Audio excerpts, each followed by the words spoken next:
Have you ever been labeled something so many times that you started believing it yourself? The dumb one. That's what my parents called me. Not once, not jokingly, not even behind my back. They said it to my face. In front of relatives. In front of guests. Even at the dinner table, like it was just another fact. So let me ask you something. What would you do if your own parents made you feel like you were the least valuable person in the room? Would you fight back? Or would you slowly start shrinking into that label? Welcome to the Revenge Vault asterisk, where silence breaks, truth surfaces, and sometimes the people who doubted you the most are the ones who watch you rise the highest. I wasn't always the dumb one. At least, I don't think I was. When I was younger, I asked a lot of questions. I was curious. I liked figuring things out. I didn't always get answers right the first time, but I tried. But in my house, trying wasn't enough. My older brother, Daniel, straight-A student. Math competitions, science fairs, always winning something. My parents loved talking about him. You should be more like Daniel. That sentence, I heard it so often, it became background noise. At first, I thought it was motivation. Then it became comparison. Then it became identity. Because no matter what I did, it wasn't enough. I remember one night clearly. I must have been around 12. We were at dinner. My dad asked me a basic question about school, something about fractions. I hesitated. Not because I didn't know, but because I was scared of getting it wrong. I answered anyway. And I got it wrong. My dad laughed. Actually laughed. "See," he said, looking at my mom, "this is what I'm talking about." My mom didn't defend me. She smiled. Not kindly. That was the moment something changed. Because it wasn't just disappointment anymore. It was entertainment. I became the joke. Let me ask you something. Have you ever felt like people weren't just judging you, they were enjoying it? Because that's a different kind of pain. School got harder after that. Not because the subjects were impossible, but because every mistake felt like proof. Proof that they were right. So I stopped raising my hand. Stopped trying. Stopped believing I could be anything else. By the time I was in high school, the label had fully stuck. The dumb one. Family gatherings were the worst. Relatives would ask about grades. My brother would answer confidently. Then they'd turn to me. And my mom would jump in before I could even speak. He's not very academic.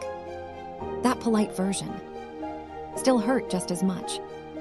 But behind closed doors. It was worse. "You're just not built for thinking," my dad once said.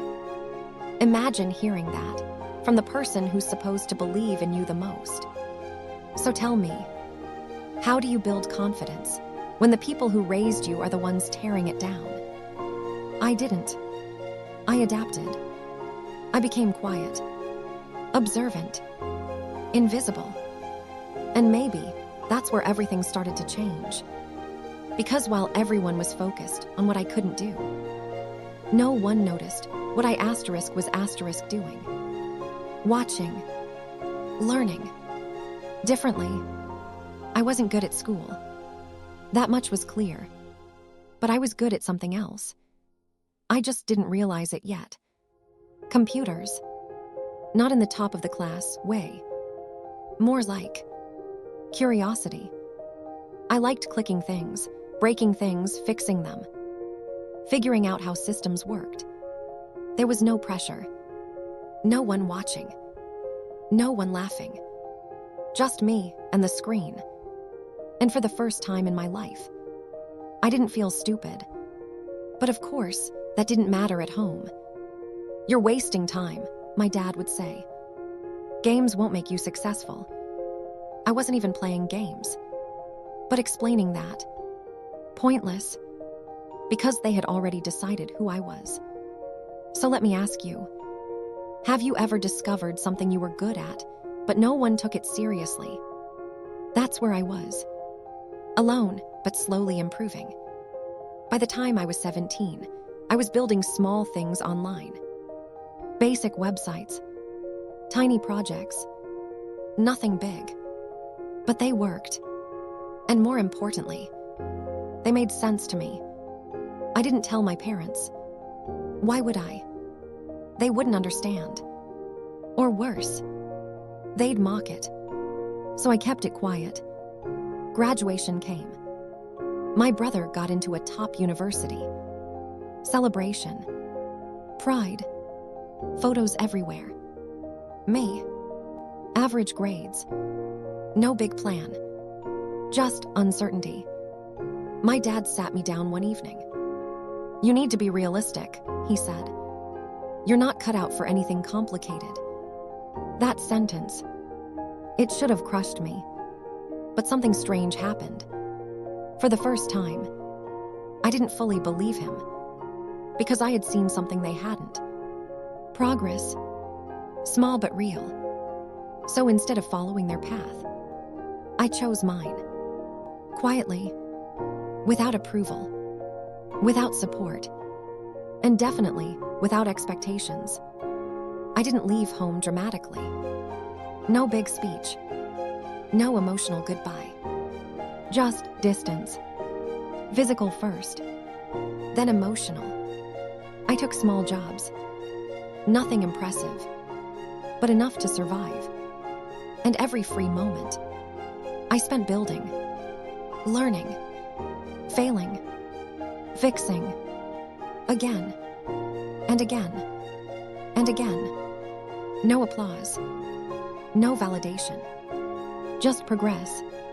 Slow, painful, but real.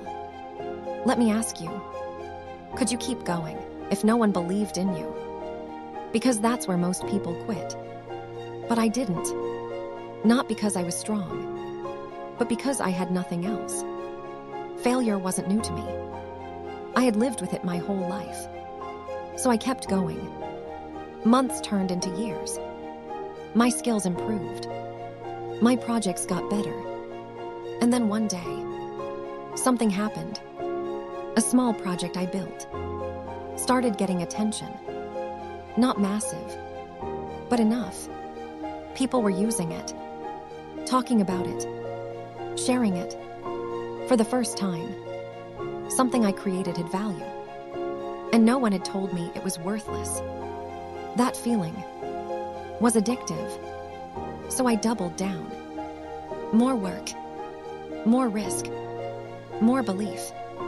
And slowly, everything started changing. It didn't happen overnight. No viral explosion. No lucky break. Just consistency meeting opportunity. A company reached out.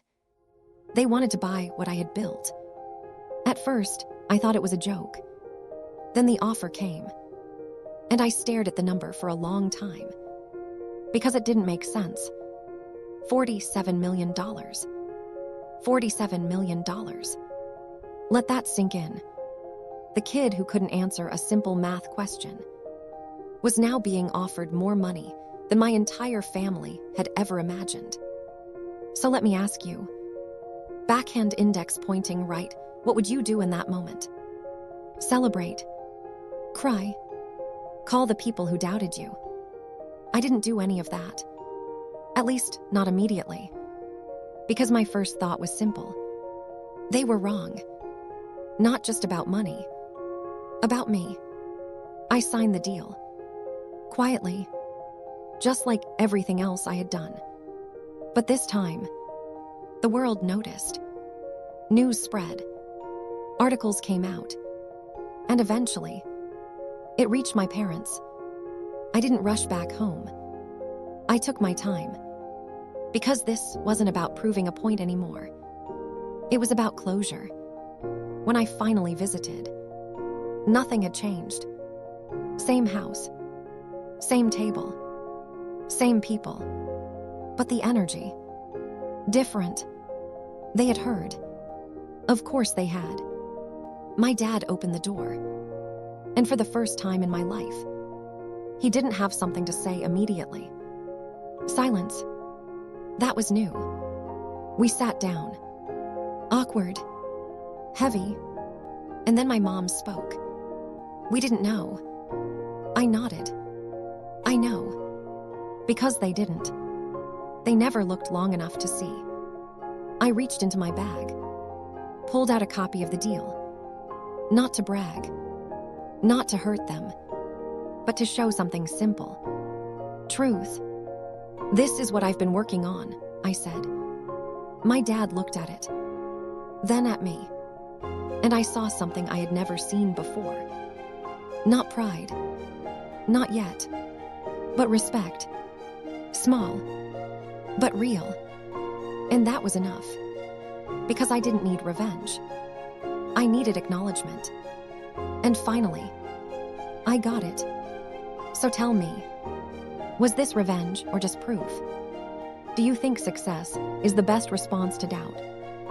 And have you ever been underestimated like this?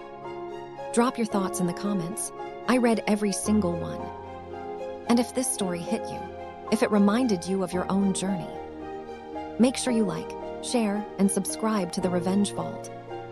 Because here, we turn pain into power and silence into stories that the world can't ignore.